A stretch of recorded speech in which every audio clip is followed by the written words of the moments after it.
everyone. Today I'll be covering Ind AS 102 share-based payments as you can see on your screen. I am CA Vaibhav Jain and let's begin.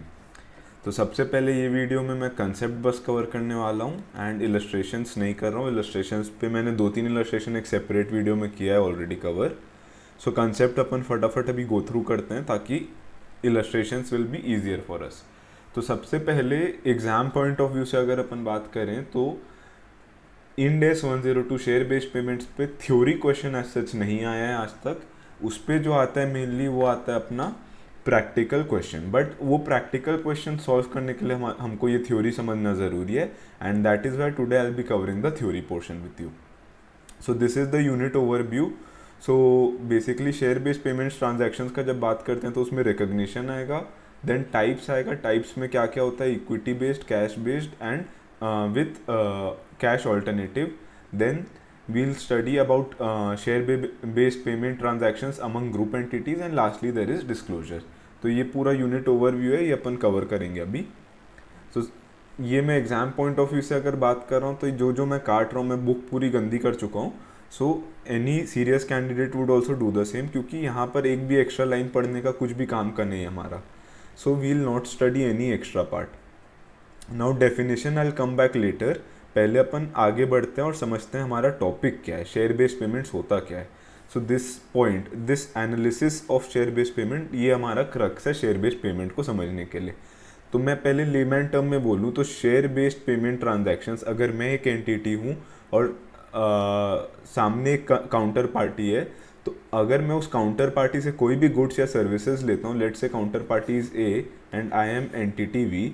सो अगर मैं इससे कोई भी goods या services लेता हूँ and उसके बदले मैं इसको इक्विटी देता हूँ तो this becomes my share based payments transaction. But इसमें काफ़ी सारे धीरे धीरे कॉम्प्लिकेशंस बिल्डअप हो सकते हैं. फॉर एग्जांपल इक्विटी की जगह मैं कैश दूंगा या फिर मैं कोई और असेट दूंगा which is linked to our equity part, ये हो सकता है. या फिर गुड्स और सर्विसेज में जो काउंटर पार्टी ए से ले रहा हूँ, this A can be external party और this A can also be my employ. ये चीज़ काफ़ी लोगों को नहीं पता रहता है कि हमेशा शेयर बेस्ड पेमेंट्स ट्रांजैक्शन ज़रूरी नहीं है कि एक एंटिटी और उसके एम्प्लॉय के बीच हो. ये कभी external third party who is not an employee उसके साथ भी हो सकता है. एंड दैट इज़ वाई जो ये एनालिसिस ऑफ SBP है, this part is very important for understanding the concept of share based payments. तो यहाँ पे मैं हाईलाइट करते गया था कि क्या क्या इंपॉर्टेंट वर्ड्स है, की वर्ड्स है. So you should also do the same. सबसे पहला शेयर बेस्ड पेमेंट्स में एक अग्रीमेंट बनेगा एंटिटी और काउंटर पार्टी के बीच. काउंटर पार्टी अगेन एम्प्लॉय भी हो सकता है और नॉन एम्प्लॉय भी. अगर नॉन एम्प्लॉय है तो उसके साथ अपन का क्या अग्रीमेंट बनेगा कि फॉर परचेज और सेल ऑफ गुड्स और सर्विसेज. तो फॉर एग्जांपल अगर मैं एंटिटी और counter party is a non employee तो उसके साथ क्या बनेगा, मैं उससे गुड्स और सर्विसेज परचेज करूंगा तो उसका अग्रीमेंट बनेगा. And if the counter party is an employee तो उसके साथ मेरा क्या बनेगा, एम्प्लॉयर एम्प्लॉय अग्रीमेंट बनेगा, सर्विस अग्रीमेंट बनेगा. And this communication of terms and conditions should be in place in order to have a share based payment. अब यहाँ पर लोग अग्रीमेंट को अंडर एस्टिमेट करेंगे. Agreement is important because agreement से हमको ये पता चलेगा कि मेजरमेंट डेट क्या है. मेजरमेंट डेट मैं आगे बताऊंगा, वो हमको अग्रीमेंट के बेसिस पे पता चलता है. एग्जाम्पल्स देख लेना, नॉट इम्पॉर्टेंट.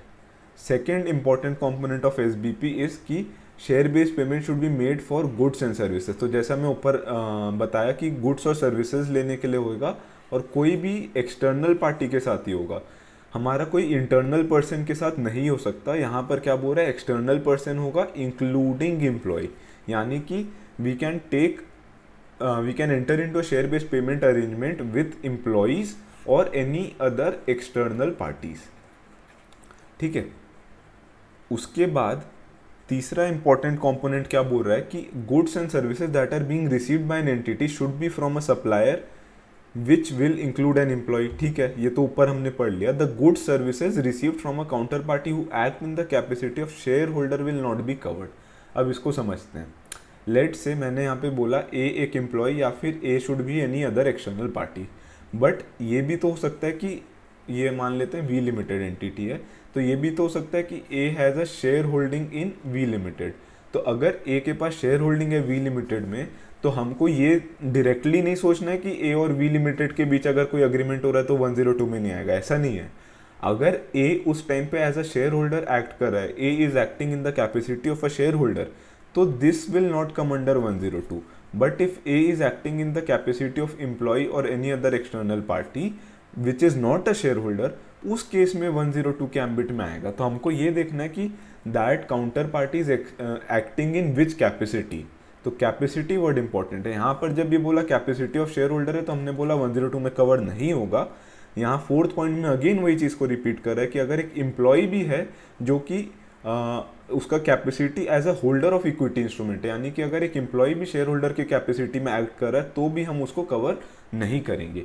अब एक इसका छोटा सा एग्जांपल देता हूँ। लेट से कि मिस्टर ए है एम्प्लॉय और उसने वी लिमिटेड में ऑलरेडी शेयर होल्डिंग रखा है। शेयर होल्डिंग कैसे रखा है? लेट से कि वी लिमिटेड ने इसको कभी पहले ईसॉप्स इशू किए थे।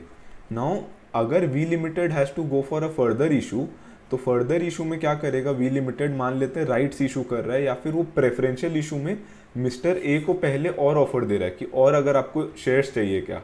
एंड अगर इस केस में mister A is acting in the position of share holder because mister A already has shares and V limited is offering rights issue to mister A, तो उस केस में क्या होगा? मिस्टर ए शेयर होल्डर के capacity में तो 102 applicable नहीं होगा। ऑन द कॉन्ट्ररी अपन एक और केस लेते हैं कि मिस्टर ए ने वी लिमिटेड को कुछ सर्विसेज दी because mister A is employee of V limited. तो जब एम्प्लॉय एम्प्लॉयर को सर्विस देता है, एम्प्लॉयर उसके बदले कंपनसेशन देता है, तो वी लिमिटेड ने बोला कि तुमने हमको सर्विस दिया है तो हम उसके बदले तुमको ईसॉप्स देंगे। तो ईसॉप्स बेसिकली यहाँ पर 102 में कवर हो रहा है। And what people think is कि सिर्फ एम्प्लॉय वाला ही कवर होता है 102 में, जबकि ऊपर जैसा मैंने बताया कि कोई अगर नॉन एम्प्लॉय एक्सटर्नल पार्टी है जो कि शेयर होल्डर की कैपेसिटी में एक्ट नहीं कर रहा है और अगर वो गुड्स या सर्विसेज देता है एक एंटिटी को जो कि उसको इक्विटी या फिर कैश और other assets which are linked to equity first या फिर सेकंड कैश और other assets which are linked to the equity देता है, तो उस केस में this transaction is also covered under 102। अगर अभी कंफ्यूजन है तो डोंट वरी, अपन इसको आगे इन डेप्थ एक एक पॉइंट को कवर करने वाले हैं। फिर यहाँ पर क्या बोल रहा है? फिफ्थ पॉइंट, थर्ड और फोर्थ एक ही टाइप का था तो इसलिए मैंने एक ही साथ रख दिया था इसको। अब फिफ्थ पॉइंट क्या बोल रहा है कि जो भी गुड्स और सर्विसेज वी लिमिटेड ने लिया उसके बदले V limited can offer to A 3 things, यानी ये 3 टाइप के सेटलमेंट की बात कर रहा है। पहला सेटलमेंट होता है इक्विटी सेटल्ड, दूसरा होता है कैश सेटल्ड या इसको हम कहीं कभी कभार लाइबिलिटी भी बोलते हैं, एंड तीसरा होता है सेटलमेंट ऑप्शन दिया जाता है। तो settlement option again can be with both the parties, यानी कि एंटिटी के साथ भी हो सकता है, हमारे केस में वी लिमिटेड, या फिर काउंटर पार्टी के साथ भी हो सकता है, हमारे केस में मिस्टर ए। तो ये इसका एक बेसिक क्रक्स है। ये आगे अपन पढ़ेंगे in the concept of types of arrangements, types of agreements. उसके बाद सिक्स्थ पॉइंट क्या बता रहा है कि इक्विटी इंस्ट्रूमेंट का मतलब क्या होता है? रेसिडुअल इंटरेस्ट होना चाहिए इन द असेट और लाइबिलिटी ऑफ द कंपनी, और इसमें क्या क्या आता है? Ordinary share, redeemable preference share या फिर रिटन कॉल ऑप्शन और वारंट्स ओवर सच ऑर्डिनरी शेयर्स। इसको इन डेप्थ मत जाना है, ये अपना इंडेक्स 32 फाइनेंशियल इंस्ट्रूमेंट्स का पार्ट बनता है, तो ये यहाँ पर मैं कवर नहीं कर रहा। इसके बाद अपन आते हैं seventh point in analysis of SBP. Okay, I think there was some audio glitch, तो ठीक है वापस एक बार अपन चालू करते हैं। मैं इस पॉइंट पे था, सेवेंथ वाले पे। यहाँ पर क्या था कि एंटिटी खुद के शेयर इशू कर सकता है या फिर पेरेंट ग्रुप एंटिटी का। तो अगर मिस्टर ए ने वी लिमिटेड को सर्विस दिया और वी लिमिटेड का होल्डिंग कंपनी जे लिमिटेड है, तो how can V limited settle the contract? V limited या तो खुद इक्विटी इशू कर सकता है या फिर जे लिमिटेड के इक्विटी को इशू करा सकता है। और लास्ट कंडीशन आता है कि वेस्टिंग कंडीशंस अगर कुछ हैं तो वो सेटिस्फाई होने चाहिए। तो वेस्टिंग कंडीशन अपन ऊपर डेफिनेशन में पढ़ेंगे। तो हैविंग सेड दैट, अब ये कंडीशंस को अपन को क्विकली गो थ्रू करना ज़रूरी है। अब ये जो है ये अपना पूरा इंडेक्स 102 का आइडिया अपने को इसी से लगेगा। तो इंडेक्स 102 शेयर बेस्ड पेमेंट्स में क्या बोलता है कि share based payments are those share based payment arrangements are those arrangements which have an agreement between the entity and a counterparty, the counterparty being an external party including employee, but not being a party which is acting in the capacity of a shareholder, and that agreement is entered for receipt of goods or services from the counterparty, and the entity will settle it by ways of equity settled, cash settled or settlement option through its equity shares or its group's equity shares, given the condition that the vesting conditions if any are met. Basically ये conditions हमको समझना ज़रूरी था। तो इसके बाद मैं definitions पे आता हूँ, एक बार क्विकली कुछ इंपॉर्टेंट डेफिनेशंस गो थ्रू करते हैं। तो सबसे पहले cash settled share based payment transaction, तो ये अभी मैं रिकॉर्ड कर ही लिया था तो इशू आ गया। तो इसमें मैंने नीचे बताया कि 3 टाइप के सेटलमेंट होते हैं, एक होता है इक्विटी सेटल्ड, एक होता है कैश सेटल्ड या फिर जिसमें हम असेट्स भी देते हैं, और तीसरा होता है कि ऑप्शन दे रहे हैं काउंटर पार्टी को या खुद रख रहे हैं। तो ये जो डेफिनेशन है this is for cash settled share based payment transaction. तो कैश सेटल्ड में बेसिकली मैंने ये भी नीचे बोला था कि उसको काफ़ी बार अपन लाइबिलिटी भी बोलते हैं, तो इसीलिए यहाँ पर बोल रहा है कि a share based payment transaction in which entity acquires goods और services by incurring a liability.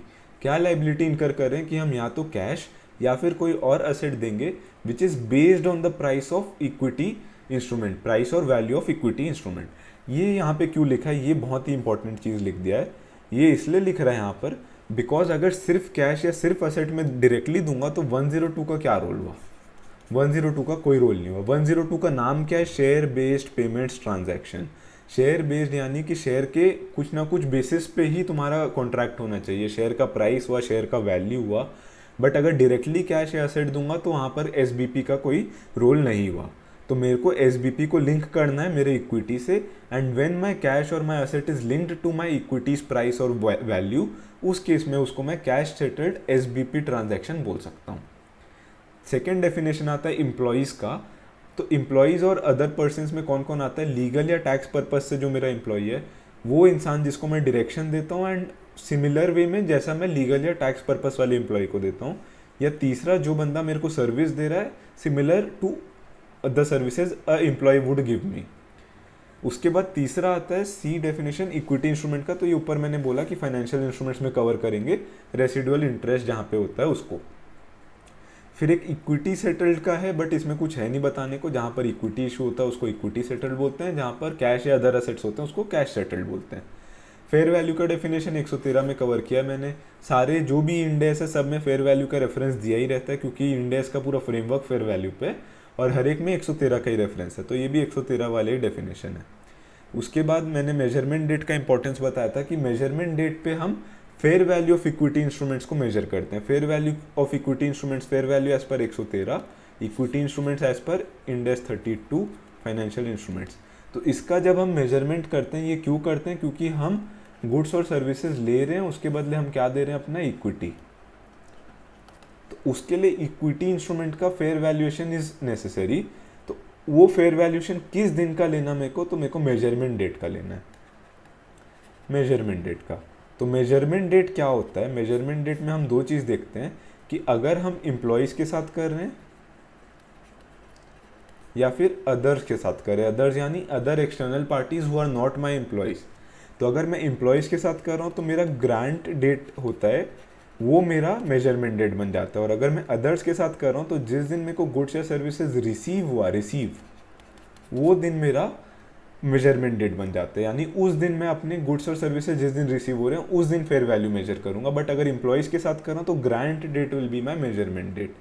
अब ग्रांट डेट क्या होता है, date at which entity and another party agree to enter into a share based payment. यानी कि ये कौन सा डेट होता है, this is the agreement date.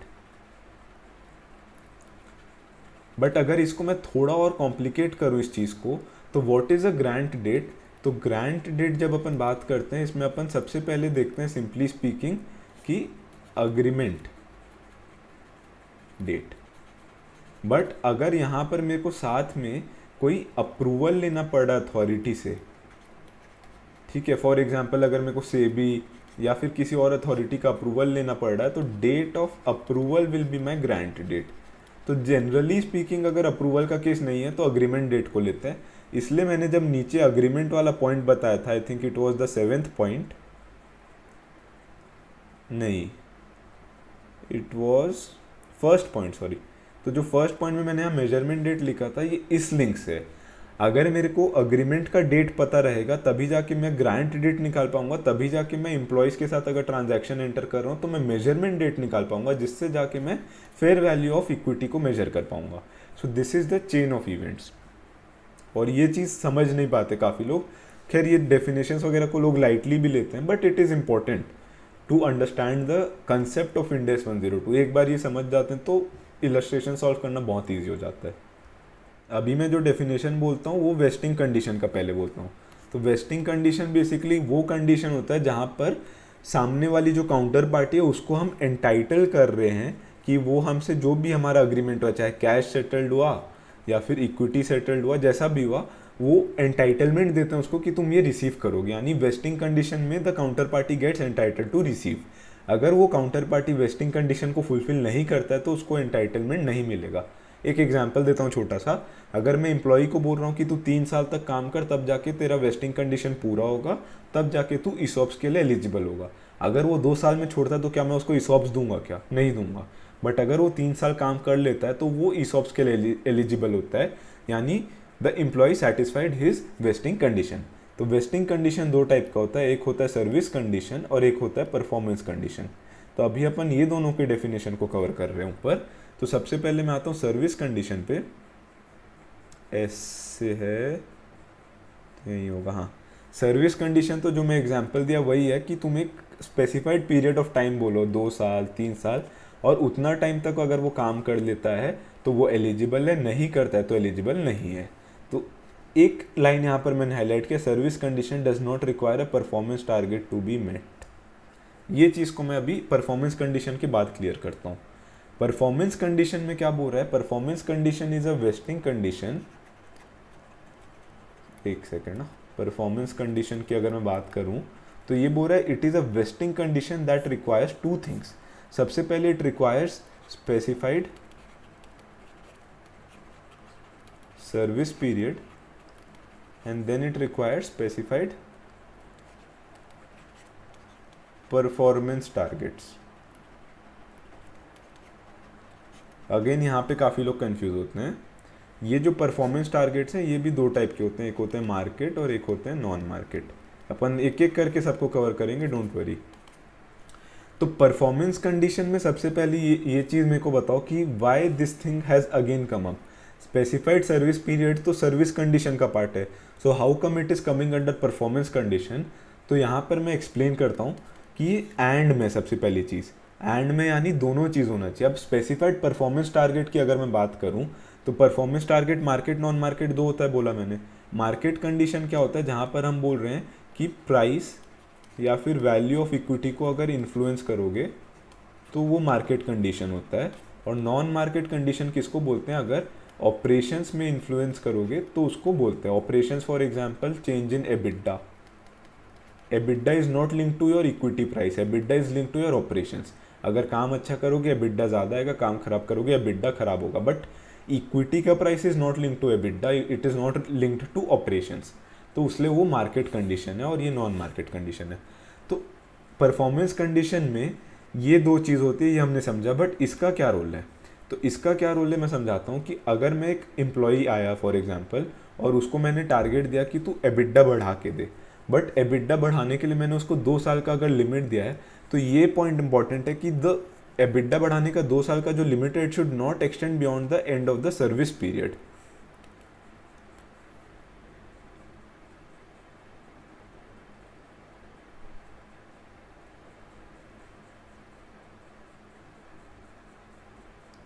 तो इसी के लिए यहाँ पर अगर मैं सर्विस कंडीशन लगा रहा हूँ तो वो एंड में दिया गया, बिकॉज अगर मैंने यहाँ पे 2 इयर्स का सर्विस कंडीशन लगाया और यहाँ पर मैंने बोला 20% एबिडा बढ़ा, तो both the conditions are in and. मैं सिर्फ ये नहीं बोल सकता कि तू 20% एबिडा बढ़ा के दे without giving a timeline. That is why performance condition includes a component of service conditions along with performance targets which can be market non market. I hope I am clear. So इसीलिए यहाँ पर ये line दिया गया है कि even though performance condition में तुम्हारा सर्विस कंडीशन आ सकता है, बट सर्विस कंडीशन में परफॉर्मेंस कंडीशन नहीं आ सकता। मीनिंग दैट मैं अगर एक एम्प्लॉय को बोल रहा हूँ कि तू 3 साल तक मेरे यहाँ काम कर, तो उसको ये नहीं बोल सकता कि 3 साल तक तू काम कर और मेरे को एबिडा भी दे, तो वो सर्विस कंडीशन नहीं बढ़ेगा, वो फिर परफॉर्मेंस कंडीशन में आ जाएगा। अगर मैं सर्विस कंडीशन का बात करूँ तो वहाँ पर परफॉर्मेंस कंडीशन नहीं लगा सकता। So this was the crux. फिर अपन आते हैं लास्ट डेफिनेशन पे, वेस्टिंग पीरियड का। वेस्टिंग पीरियड इज बेसिकली कि वेस्टिंग कंडीशन कितने टाइम में पूरा करना। तो तुम्हारा सर्विस कंडीशन कितना है, परफॉर्मेंस कंडीशन कितना है, तो पीरियड जो है during which wasting condition should be satisfied, उसको हम बोलते हैं वेस्टिंग पीरियड। बाकी छोटे छोटे डेफिनेशन है। वेस्ट का मतलब क्या होता है कि एंटाइटलमेंट मिलना, वेस्टिंग पीरियड का मतलब क्या हुआ कि कितने पीरियड के बाद एंटाइटलमेंट मिलेगा, वेस्टिंग कंडीशन का मतलब क्या हुआ कि कौन से कंडीशन को फुलफिल करने से एंटाइटलमेंट मिलेगा। शेयर ऑप्शन का मतलब क्या होता है, ऑप्शन मतलब राइट है, ऑब्लिगेशन नहीं है कि एंटिटी के शेयर मिलेंगे एट अ फिक्स्ड और determinable price at a for a specified period of time. So ये मेरे हिसाब से इंपॉर्टेंट डेफिनेशन थे जो मैंने कवर किए। नाउ अभी तक हमने कुछ भी नहीं किया, अभी तक हमने पूरा एक डिटेल्ड इंट्रो लिया है। Now I will move on to the basics of Ind AS 102। ठीक है, तो स्कोप से चालू करेंगे। You can take a 1 minute 2 minute break now. तो स्कोप में बेसिकली क्या होता है, स्कोप में हम पढ़ते हैं कि इसमें क्या क्या कवर्ड है और क्या क्या नॉट कवर्ड है। तो ये देखना मजे की बात कि ये जो एनालिसिस वाला पार्ट अपन ने पढ़ा, जो 8 कंडीशंस थे बेसिकली, उसी में दोनों चीज़ कवर हो गया, इसलिए मैंने काट दिया पूरी चीज़। क्योंकि कवर्ड में क्या कवर्ड होता है, तो ये बोल रहा है कि सेटलमेंट जो होता है इक्विटी कैश ऑल्टरनेटिव, ये हमने पढ़ लिया है, तो इसको यहाँ पर वापस पढ़ने का मतलब नहीं है। फिर अनदर ग्रुप या ग्रुप का एंटिटी, एम्प्लॉई वगैरह वगैरह एट्सेट्रा एट्सेट्रा सब पढ़ लिया है। और जो अनआइडेंटिफाइड गुड सर्विसेज वाला पार्ट है वो नीचे आ जाएगा। So basically I am trying to avoid duplicacy of words, duplicacy of theories, क्योंकि अगर एक चीज़ नीचे ऊपर पढ़ने वाले तो वापस यहाँ पढ़ के हमारा टाइम वेस्ट होगा। व्हाट इज़ नॉट कवर्ड में हमने ऊपर पढ़ लिया था कि शेयर होल्डर्स जो है वो नहीं आते। उसके अलावा 2 पॉइंट नए हैं, इसलिए मैंने इसको नहीं काटा। कि सबसे पहला बोल रहा है कि एंटिटी अगर एक ट्रांजैक्शन में एंटर करता है as a part of business combination Ind AS 103 या फिर जॉइंट अरेंजमेंट्स इंड एस 111, उस केस में वो 102 का पार्ट नहीं बनेगा। बिकॉज ये गुड्स और सर्विसेज एक्वायर क्यों कर रहा है, it is a part of business combination या फिर joint arrangement, it is not a part of contract with a customer. तो यहाँ इस केस में हम 102 अप्लाई नहीं कर सकते। तो स्कोप हमने फटाफट देख लिया। अगेन रिकग्निशन देखते हैं। तो रिकग्निशन तो पता ही है अपने को, जितने भी इंडेक्स के मेरे वीडियोस देखो, बेसिकली इनिशियल रिकग्निशन होता है। इनिशियल रिकग्निशन यानी जब वो ट्रांजैक्शन पे हम एंटर करते हैं, और एक होता है सब्सिक्वेंट रिकग्निशन, यानी कि जो सब्सिक्वेंट हमारे ईयर एंड होते हैं, रिपोर्टिंग पीरियड्स, वो। तो अभी मैं बात कर रहा हूँ रिकग्निशन का। तो रिकग्निशन में अगेन मैं ये काट दिया क्योंकि एनालिसिस वाला जो पार्ट है उसमें पूरा डिटेल में हम पढ़ लेते हैं फटाफट। तो ये बोल रहा है कि गुड्स और सर्विसेज को हम कब रिकॉर्ड करेंगे, जब हम उसको ऑब्टेन कर लेते हैं। Simple as that. ऊपर भी हमने पढ़ा कि गुड्स और सर्विसेज को हम रिकॉर्ड करते हैं, रिकॉग्नाइज करते हैं, जब हम उसको ऑब्टेन कर लेते हैं। अब अगर जो गुड्स और सर्विसेज मिल रहा है वो मेरे को देखना होगा कि क्या वो कोई अदर इंडेक्स के डेफिनेशन में आ रहा है क्या। फॉर एग्जाम्पल वो index 2 inventory, 16 PP, 38 intangible assets, 40 investment property, इनके एम्बिट में आ रहा है क्या। आ रहा है तो असेट में करूँगा, नहीं आ रहा है तो it will be my expense. तो वो चीज़ को ये बोल रहा है कि हमको देखना है कि वो क्राइटेरियाज मीट कर रहा है या नहीं। तो मैंने यहाँ 2 पॉइंट में गुड्स या सर्विसेज एक्वायर किया, उसके बाद मैं क्या करूँगा, पैसा दूंगा सामने। तो ये क्या बोल रहा है, अगर मेरा इक्विटी सेटल्ड है तो इंक्रीज इन इक्विटी को रिकॉर्ड करना पड़ेगा, और अगर मेरा कैश सेटल्ड है तो इंक्रीज इन लाइबिलिटी को रिकॉर्ड करना पड़ेगा। Simple as that. फिर वेस्टिंग कंडीशन की बात वापस कर दिया, ये अपन ने ऊपर पढ़ लिया, तो I not again say it कि वेस्टिंग कंडीशन का सेटिस्फैक्शन होना जरूरी है to create an entitlement for the counter party to receive equity और कैश और any other asset which is linked to equity. फिर ये आईसीआई ने कोशिश किया कि वापस वही सब चीज़ों को चार्ट्स के थ्रू बताएं, but this is of no use, time waste है, तो मैं काटते जा रहा हूँ सब चीज़ों को। ये पूरा एग्जाम पॉइंट ऑफ व्यू से अपन पढ़ रहे हैं। Now 2.5 is type of share based payments, and ये हुआ अपना मेन टॉपिक। तो इसमें type of share based payments में मैं ऑलरेडी वापस रिपीट कर देता हूँ। इक्विटी सेटल्ड होता है, कैश सेटल्ड होता है जहाँ पर हम अदर एसेट्स भी दे सकते हैं, और इसको हम लाइबिलिटी सेटल्ड भी बोल सकते हैं। और एक होता है जहाँ पर हम ऑप्शन देते हैं, वो ऑप्शन किसके पास हो सकता है, एंटिटी खुद के पास हो सकता है या फिर काउंटर पार्टी के पास हो सकता है। तो अभी अपन चालू करेंगे इक्विटी से। इक्विटी सेटल्ड, अभी जब इतनी डिस्कशन के बाद इट माइट बी क्लियर कि अगर अब मिस्टर ए है अब भी और अब वी लिमिटेड है, तो मिस्टर ए अगेन वही है, सिंपल है, गुड्स और सर्विसेज देगा और वी लिमिटेड उसको इक्विटी या फिर कैश या कुछ देता। बट हम अभी इक्विटी सेटल्ड के एम्बिट में बात करेंगे तो इक्विटी देगा। अब ऑब्वियसली उसमें एक और कॉम्प्लिकेशन जोड़ सकते हैं कि वो अपने होल्डिंग का भी इक्विटी दे सकता है उसको। बट अपन अभी नॉर्मल बात करते हैं शुरू में। तो ये क्या बोल रहा है कि गुड्स और सर्विसेज जो भी रिसीव हो रहा है वो फेयर वैल्यू पे मेजर करना होगा, ठीक है। तो अपन इसके एनालिसिस का एनालिसिस करते हैं, ठीक है। तो ये सबसे पहले क्या बोल रहा है कि जो भी गुड्स और services which are received by entity should be measured at fair value. इसको अपन फेयर वैल्यू पे मेजर करेंगे। तो अपन को फेयर वैल्यू पे मेजर करने के लिए अवेलेबल है या नहीं ये देखना है। तो फेयर वैल्यू अवेलेबल और नॉट अवेलेबल। अवेलेबल है तो फेयर वैल्यू ऑफ गुड्स और सर्विसेज का फेयर वैल्यू यूज़ कर लेंगे। नॉट अवेलेबल है उस केस में हम क्या करेंगे कि हम जो इक्विटी इंस्ट्रूमेंट इशू कर रहे हैं ये, तो हम उस केस में लेंगे अपने इक्विटी इंस्ट्रूमेंट का फेयर वैल्यू। ये होता है जब हम गुड्स और सर्विसेज लेते हैं फ्रॉम अदर देन एम्प्लॉइज। ये इसका इतना इन डेप्थ एनालिसिस है, ये मुश्किल से कोई समझेगा। और अगर एम्प्लॉइज से लेते हैं, अब जनरली एम्प्लॉइज से हम गुड्स तो नहीं लेते हैं, एम्प्लॉइज से सर्विसेज लेते हैं। एम्प्लॉय हमको क्या देता है, एम्प्लॉयमेंट की सर्विस देता है। तो उससे जब हम सर्विस लेते हैं एम्प्लॉय से, उस केस में ये क्या बोलता है इंड एस 102 की fair value of equity granted लेना। ये क्या बोल रहा है कि अगर इससे गुड्स और सर्विसेज ले रहे हो तो fair value of equity instrument ही लेना, फेयर वैल्यू ऑफ सर्विसेज, क्योंकि गुड्स तो देगा नहीं, फेयर वैल्यू ऑफ सर्विस मत लेना। क्यों नहीं लेना? Because it is practically not possible to identify the fair value of services rendered by employees. Why is it saying so? Because तुम किसी भी एम्प्लॉय के सर्विस का डायरेक्टली मेजरमेंट कर नहीं सकते कि वो एक एंटिटी में कितना चेंज ला रहा है। ऑल्दो हमने पढ़ा था या कुछ लोगों ने नहीं पढ़ा होगा, एक ह्यूमन रिसोर्स अकाउंटिंग बोल के भी होता है, जिसमें बेसिकली फ्यूचर कैश फ्लोज में कितने चेंजेस आते हैं उन सब बेसिस पे कंप्यूट किया जाता है। I am agreeing to it.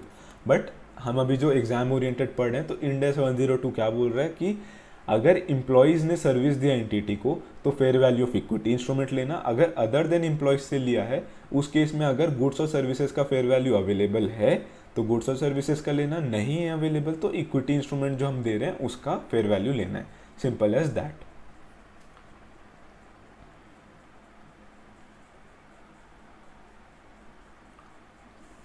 अब ये क्यों है? क्योंकि यहाँ पर एक रीबटेबल प्रिजम्पशन, ये वर्ड और भी जगह यूज हुआ है पहले दूसरे इंडेक्स में। रीबटेबल प्रिजम्पशन क्या? Rebuttable means which can be held false, and presumption मतलब ये हम पहले से अज्यूम करके बैठे हैं।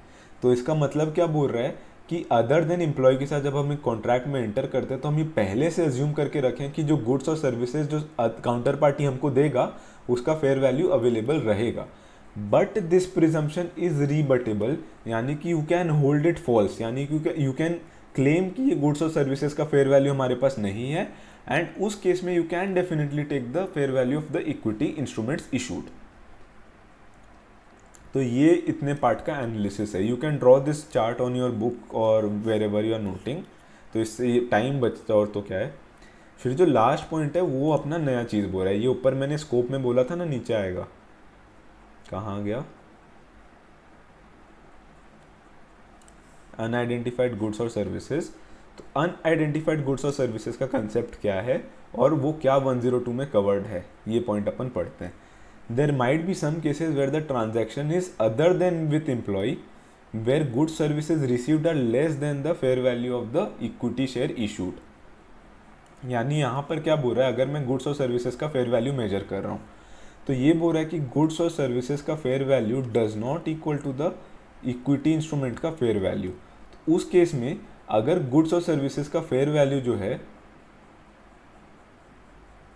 लेट से 80 रुपीज़ है और इक्विटी इंस्ट्रूमेंट का फेयर वैल्यू 100 है, तो 20 रुपीज़ का जो शॉर्टफॉल है ना, उसको ये इंडेक्स 102 बोल रहा है कि उसको अपन अनआइडेंटिफाइड गुड्स या सर्विसेज के नाम पे रिकॉग्नाइज कर सकते हैं बुक्स में, and this whole transaction is covered under 102।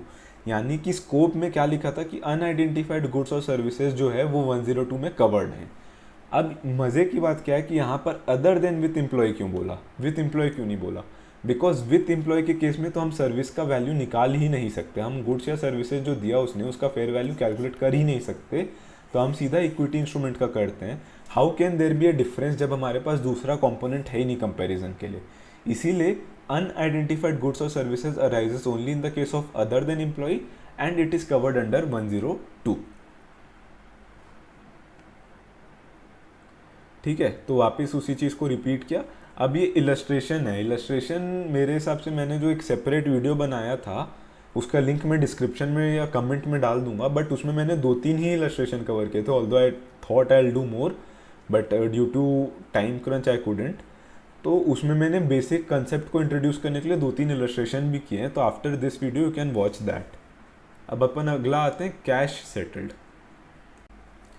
तो कैश सेटल्ड में तो मैं चीख चीख के बोल रहा हूँ कि वो जो भी पेमेंट होगा it will be based on equity share का प्राइस या value, otherwise it will not B SBP. तो एसबीपी होने के लिए बेस होना जरूरी है और वो यहाँ पर लिख दिया है वापस। और यहाँ पर एक और कंसेप्ट से हमको इंट्रोड्यूस कर रहा है सार्स के, शेयर एप्लीकेशन राइट्स के। ये सार का कंसेप्ट अपन धीरे से आगे कवर करेंगे बाद में, उसके पहले अपन जो बुक में दिया है वो पढ़ लेते हैं। बेसिकली सार को इंट्रोड्यूस कर देता हूँ मैं। यहाँ पर क्या बोल रहा है कि in some cases right to increase in equity prices is also provided which is known as SAR. ये सार के कंसेप्ट को मैंने इलस्ट्रेशन वाले वीडियो में भी कवर किया जितना मेरे को याद आ रहा है, तो उसमें देख लेना एक बार। फिर आगे कैश सेटल्ड में क्या बोल रहा है कि जो भी गुड्स और services are received which are to be settled in cash are to be measured at fair value of liability. यहाँ पर गुड्स एंड सर्विसेज का फेयर वैल्यू लेने बोल रहा है क्या? नहीं, यहाँ पर क्या बोल रहा है, तुम सीधा सीधा फेयर वैल्यू ऑफ लाइबिलिटी लेना, फेयर वैल्यू ऑफ लाइबिलिटी लेना है as compare to equity. Equity में क्या बोला था कि अदर देन एम्प्लॉय तो गुड्स और सर्विसेज का फेयर वैल्यू लेना, और अगर अदर देन एम्प्लॉय नहीं है यानी एम्प्लॉय है तो सीधा सीधा इक्विटी का फेयर वैल्यू लेना। बट कैश सेटल्ड में क्या बोल रहा है, गुड्स सर्विसेज का फेयर वैल्यू कंसिडर करने बोल ही नहीं रहा हमको, सीधा बोल रहा है लाइबिलिटी का फेयर वैल्यू लेना और उस फेयर वैल्यू को रीमेजर करना अपने को एवरी रिपोर्टिंग डेट में। क्यों रीमेजर कर रहे हैं? Because this liability is based on your equity instrument, this is based on your equity instrument and equity instrument is subjected to change, subjected to change. And क्योंकि equity instrument change होगा, जैसे जैसे equity instrument change होगा वैसे वैसे liability का भी fair value change होगा। तो हर रिपोर्टिंग डेट पे हमको ये लाइबिलिटी के फेयर वैल्यू को मेजर करना है। फॉर एग्जांपल अगर अभी हमारा लाइबिलिटी का फेयर वैल्यू 100 है और अगले रिपोर्टिंग डेट पे 120 है, तो जो 20 रुपये से लाइबिलिटी का फेयर वैल्यू बढ़ गया वो हम PL2 लाइबिलिटी, मैं अभी लाइबिलिटी लिख रहा हूँ ऑल्दो इन सब के स्पेसिफिक नेम्स होते हैं, तो PL2 लाइबिलिटी 20 रुपीज़ का एंट्री पास कर देंगे। तो it is simple as that. तो ये क्या बोल रहा है कि जो भी चेंज आएगा difference in fair value will be charge to PL, ये हमने देख लिया।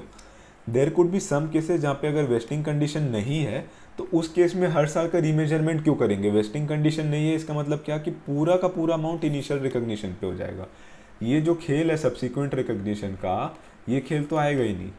अगर वेस्टिंग कंडीशन नहीं है तो पूरा का पूरा इनिशियल रिकॉग्निशन पे मेजर हो जाएगा। तो this was your introduction to cash settled. अब तीसरा और आखिरी आता है share based payment transaction with cash alternative. With cash alternative इसका मतलब क्या हो रहा है कि ऑप्शन वाला है ये। ऑप्शन किसके पास हो सकता है? Option can be with the entity और with the counter party as I told you before. मैंने ये हाईलाइट करके एक्सप्लेन करने का तो मन है मेरा, but it is not justified to read its theory. ये वाला जो पार्ट है ना ऑल्टरनेटिव वाला, इसको इलस्ट्रेशन से जब करेंगे ना तो ज़्यादा मज़ा आएगा। तो ये वाला जो इलस्ट्रेशन 3 है you can try it out, और अगर ज़्यादा इश्यूज आ रहा है तो I make a separate video on this depending on the comments and the response on this video. तो ये क्या करेंगे अपन, या फिर इक्विटी पे एक इलस्ट्रेशन, कैश पे एक इलस्ट्रेशन और एक ऑल्टरनेटिव वाले पे एक इलस्ट्रेशन कर सकते हैं अपन depending on the response to this video. ठीक है, तो ये इलस्ट्रेशंस देखना, और मेन इस इंडेक्स में इलस्ट्रेशन है। After you watch this concept video illustration definitely solve करना है। अब ये अगेन टॉपिक रिपीट कर रहा है। कंडीशंस में क्या क्या था अपन ने पढ़ा था, ये कौन से कंडीशंस है? ये वेस्टिंग ये कंडीशंस ही है, इसके अंदर अपन ने ये वाला पार्ट पढ़ा है वेस्टिंग कंडीशंस। अगर नॉन वेस्टिंग कंडीशंस है तो ये क्यों अपन ने नहीं पढ़ा? क्योंकि non vesting condition is nothing but the absence of vesting condition, यानी कि अगर वेस्टिंग कंडीशन नहीं है this means that the options will immediately vest, and अगर वेस्टिंग कंडीशन है तो the options will vest on the satisfaction of vesting condition. ठीक है, तो नॉन वेस्टिंग कंडीशन में तो डिस्कशन के लिए कुछ है नहीं, क्योंकि अगर कंडीशन नहीं है तो इमीडिएटली वेस्ट होगा। वेस्टिंग कंडीशन अपन ने ऊपर पढ़ा था कि सर्विस कंडीशन होता है और परफॉर्मेंस कंडीशन होता है। सर्विस कंडीशन बेसिकली टेन्योर से रिलेटेड होता है कि तुम इतने साल काम कर लो, या स्पेसिफाइड पीरियड ऑफ टाइम से रिलेटेड। और परफॉर्मेंस कंडीशन में दो होता है, market condition which is related to price या value of your equity instrument, and non market which is basically related to your operations. And इसका मैंने एग्जांपल दिया था, फॉर एग्जांपल एबिडा में चेंजेस ले आना। Although I also told you कि जब परफॉर्मेंस कंडीशन का बात करते हैं तो एक हिडन सर्विस कंपोनेंट भी रहता ही है कि इतने टाइम में मेरे को रिजल्ट ला के दो, बट ठीक है वो अपन ने ऊपर देख लिया है। तो ये उसी का रिपीटेशन है। इसमें बस नया चीज़ जो मेरे को कवर करना है, मैं यहाँ तक क्यों आ रहा हूँ, क्योंकि इसमें मेरे को एक पॉइंट नया कवर करने का है। ये सब अपन ने पढ़ लिया है, इसमें कोई कॉम्प्लिकेशन और नहीं है। तो जो नया पॉइंट है that is with regard to performance condition में मार्केट और non market condition. Market condition again I am repeating कि प्राइस या वैल्यू ऑफ इक्विटी इंस्ट्रूमेंट से रिलेटेड है। तो ये क्या बोल रहा है कि अगर एक मार्केट कंडीशन है ना, उस केस में जो एंटिटी है, entity can not revise the estimate of the length of expected vesting period, यानी एंटिटी वेस्टिंग पीरियड में चेंजेस नहीं ला सकता, नॉट अलाउड। बट अगर नॉन मार्केट कंडीशन है तो इसमें changes in vesting period can occur, entity shall revise its estimate of the length of the vesting period if necessary if subsequent information indicates that the length of vesting period differs from previous estimates। और non vesting condition का तो मैं बता दिया था कि कोई impact नहीं होता है, तो ये इमीडिएटली वेस्ट हो जाता है, तो इसमें कोई पॉइंट नहीं रहा। फिर determining impact of conditions on share based valuation, ये भी अपन को इलस्ट्रेशन के थ्रू समझना पड़ेगा। सो आई गेस पूरा का पूरा अगर मैं कंसेप्ट में बताऊंगा ना तो ये पूरा बोर और समझ ही नहीं आएगा। तो कुछ जो पार्ट्स है जो इलस्ट्रेशन बेस्ड है उसको मैं मार्क कर रहा हूँ। ये वाला जो है ये इलस्ट्रेशन बेस्ड पार्ट है, और एक और पॉइंट था जो इलस्ट्रेशन बेस्ड पार्ट था, ग्रांट डेट तो अपन ने ऊपर पढ़ लिया था। ग्रांट डेट बेसिकली क्या होता है, अग्रीमेंट वाला, और अगर अप्रूवल लगता है तो अप्रूवल, तो ये अग्रीमेंट अगर है तो अग्रीमेंट डेट हो जाएगा, और अगर अप्रूवल भी लेना है तो अप्रूवल डेट हो जाएगा। सिंपल एज दैट, ये ऊपर पढ़ लिया था। फिर आता है सब्सिक्वेंट मेजरमेंट वाला पार्ट। तो सब्सिक्वेंट मेजरमेंट किसका होगा, इक्विटी सेटल्ड या फिर कैश सेटल्ड, जो अपन ने पढ़ा। अब इसका मैं सिंपल एग्जांपल देता हूँ, इतना सब डिटेल अभी सेंस नहीं है पढ़ के। इसमें बेसिकली अगर मैं एस्टिमेट कर रहा था कि मेरे यहाँ 100 एम्प्लॉयज़ है और ईयर 1, ईयर 2 और ईयर 3 3 साल का वेस्टिंग कंडीशन है, और मैं एस्टिमेट कर रहा था कि 100 में से 95 एम्प्लॉयज़ वेस्ट करेंगे, तो उस हिसाब से मैंने यहाँ पे 95% का प्रोविज़न बनाया। प्रोविज़न इन द सेंस कि 95% का एसबीपी ट्रांजैक्शन का मैंने अकाउंटिंग किया। बट सेकेंड ईयर में मैं बोल रहा हूँ कि नहीं 95 नहीं, सिर्फ 92 करेंगे। So this is a subsequent measurement का इफेक्ट कि सब्सिक्वेंटली मेरे को लगा कि कम लोग वेस्ट करेंगे, तो मैंने प्रोविज़न कम कर दिया। पहले साल मैंने 1,26,00,000 का किया था, दूसरे साल 1,18,00,000 का किया। फिर मेरे को लगा 88% ही करेंगे तो और कम हो गया, 1,06,00,000 हो गया। तो उस टाइप का ये कि धीरे धीरे you can increase this also, you can change your estimate of the equity instruments expected to vest। तो जो best available estimate of the number of equity instrument expected to vest होता है, उस हिसाब से will book our share based payment agreement. Same will apply for your cash settled also. यहाँ पर क्या बोल रहा है, इनिशियल रिकॉग्निशन कर लिया तो सब्सिक्वेंट रिकॉग्निशन में हमको लाइबिलिटी का फेयर वैल्यूएशन करना होगा, जो हमने ऊपर भी पढ़ा था कि लाइबिलिटी के केस में हम गुड्स और सर्विसेज का फेयर वैल्यू नहीं लेते, ये हम लाइबिलिटी का ही लेते हैं सीधा। And because this is related to your equity, तो इक्विटी के चेंज के साथ साथ लाइबिलिटी में भी चेंज हम बुक करते हैं। तो ये उसका एग्जाम्पल है कि fair value at the end of the first year 180 था, तो 180 के बेस में हमने 120 का खर्चा बुक किया। सेकेंड ईयर 190 हो गया, उस बेसिस पे हमने 133 का खर्चा बुक किया, और थर्ड ईयर 120 हो गया, उस बेसिस पे 186 का खर्चा बुक किया। So this is what, this is change in your equities value which is in turn affecting your liabilities value. इसके बाद जो ये आता है, ये एक टेस्टेबल पोर्शन है काफ़ी ज़्यादा, ठीक है। Modification, cancellation and settlement. चाहो तो मैं थ्योरी में बकबक कर सकता हूँ, बट मेरे को वो सेंस नहीं लग रहा है बकबक करना। आई वॉन्ट कि इसको एक सेपरेट वीडियो के थ्रू अपन एक कंसेप्ट वीडियो बना के इलस्ट्रेशंस के साथ कवर करें, तो it will be justified for this part. And एक और पार्ट है ये फेयर वैल्यू कैलकुलेशन, ये टेस्टेबल नहीं है, ये जो ऐसी है फालतू की थ्योरी है, तो ये रीड करना कर लेना, छोड़ना छोड़ देना, कोई दिक्कत नहीं है। और लास्ट आता है group share based payment plan. तो ये जो दो कंसेप्ट है, इस पे मैं चाह रहा हूँ कि अपन सेपरेट वीडियोस के थ्रू कवर करें। तो based on the response to this video I will make second video on modification, cancellation, settlement as well as your group share based payment plans based on the response to this video. तो देख